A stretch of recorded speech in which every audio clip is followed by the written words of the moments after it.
Hey guys, we are back with Mondays with Marty. We had a slight signal interruption, but we're good to go now. For those of you just tuning in, today we are going to be talking about the cone of shame, because poor little Marty here got to experience that for the first time in his life a couple weeks ago. About a week and a half ago, he got a scrape while we were trail running.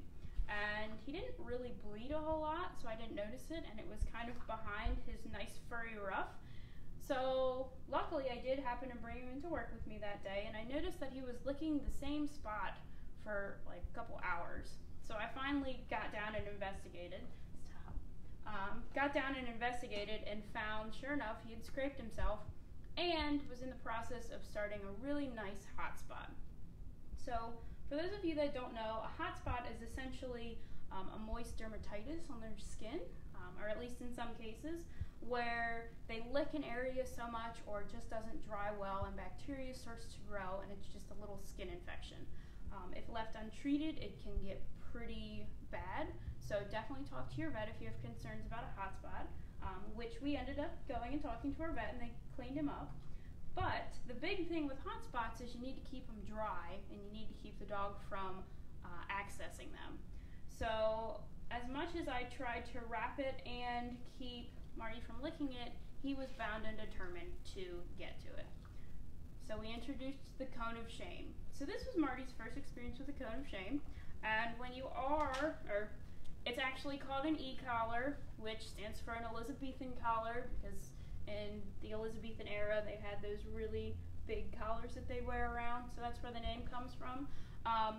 Most people lovingly refer to it as the cone or the cone of shame. So that is how I will be referring to it because it just kind of rolls off the tongue pretty easily, but any collar is the proper way to refer to these things. So anyway, when first introducing these to your dog, it's really important that you try and keep it as positive as possible through using lots of treats and praise, because you're taking a foreign object and wrapping it around your dog's neck. This one in particular is kind of a stiffer plastic. It is pliable, but if you get close, it's pretty durable.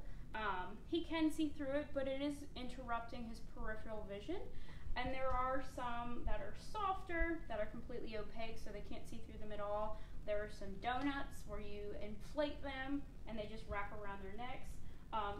Regardless, it is a foreign object around your dog's neck, so they are going to not like it. Initially introducing it with lots of treats and praise is a great way to try and reinforce, like, hey, this sucks, but it's going to be okay. The other big thing is to make sure you have full control over your dog when you're first putting it on, or your cat, because cats can wear these as well. With Marty, when I first put it on him, I had him on a collar and leash. Now Marty's a pretty great little guy. Like, he's pretty chill, he's a thinker, he takes things in strides pretty well. But I knew that this was not going to go over well, so by putting him on a collar and a leash, I was able to be confident. Come here, buddy. I was able to be confident that I would be able to make sure he doesn't hurt himself anymore or any worse when I put this on.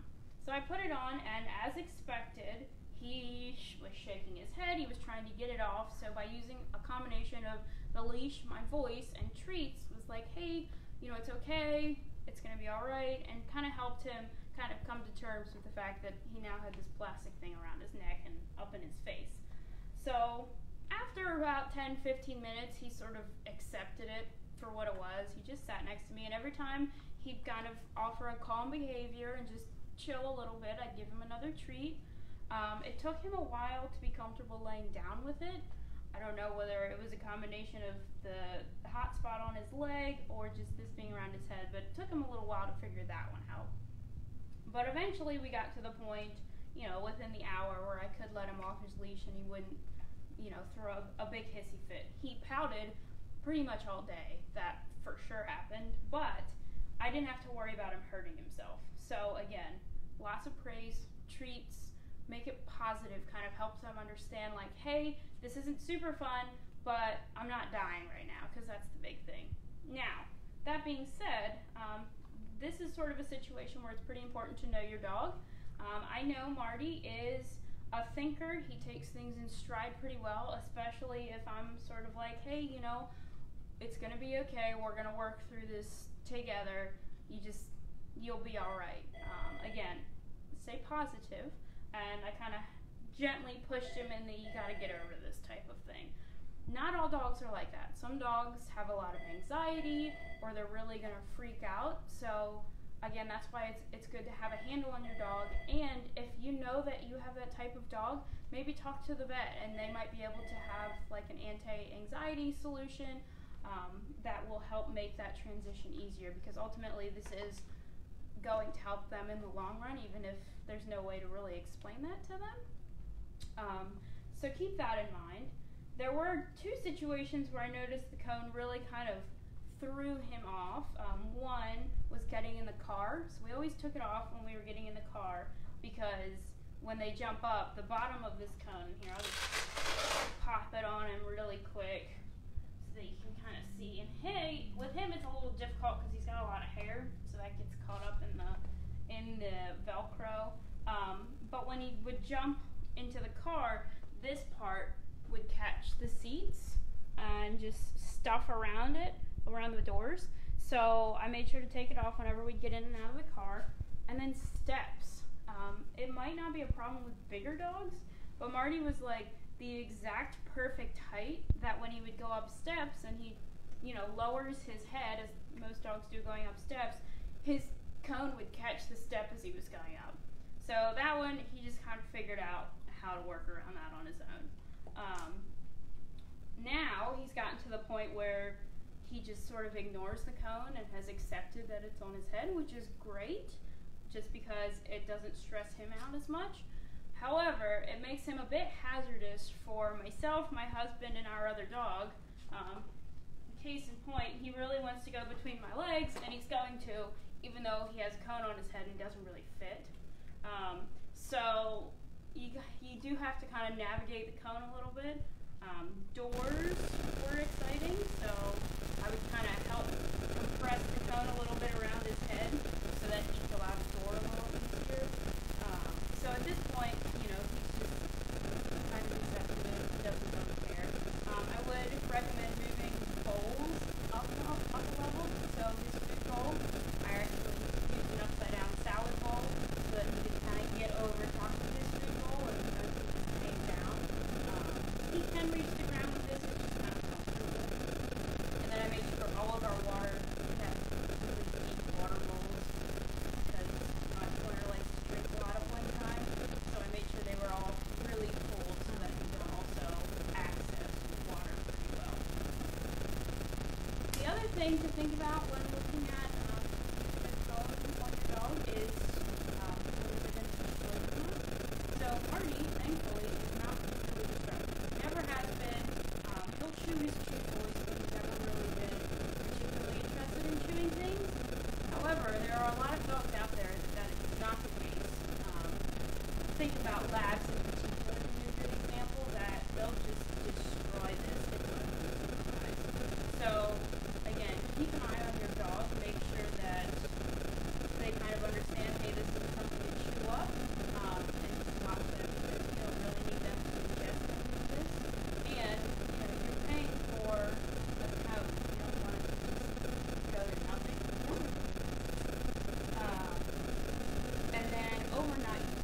So that was sort of a struggle for us, because he stays in a wire crate overnight, which we actually had in here a number of lives ago.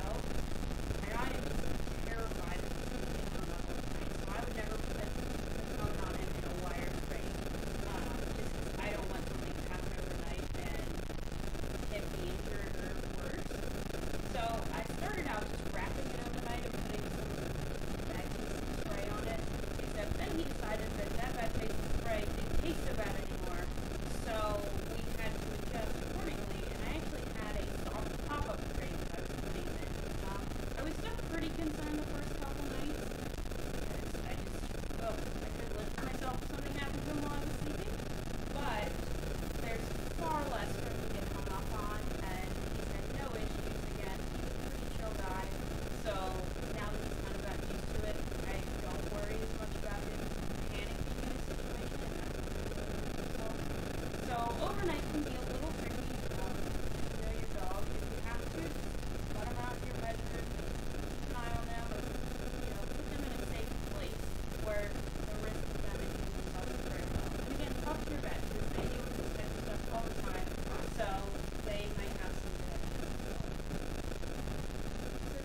ton of shame. Feel free to ask the questions that you have. We do sell these in the store, which is how I manually got that one, or this one. And you can have a couple different sizes. And this is actually what a clean one looks like. You can see how much Marty has sort of beat his up, just running into things, and he rolled on the ground a whole bunch with it. You know, he's just gotten to the point where he just doesn't really care about this anymore, which is good. It's good that your dog can kind of, when you get your dog to a point where they can kind of accept, like, oh, this is okay, I'll be all right, I'm not gonna die right now.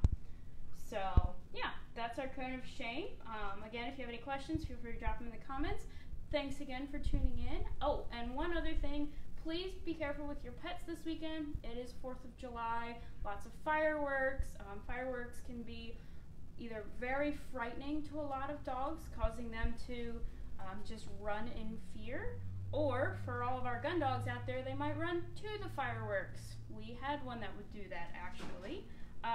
So just hang on to your pets, even if it means that you do have to put a leash on them to take them out for a couple days at night. It's worth the effort in order, just for a few days throughout the year to keep your pets safe. So everybody have fun this weekend and take care of those pets. Thanks for tuning in.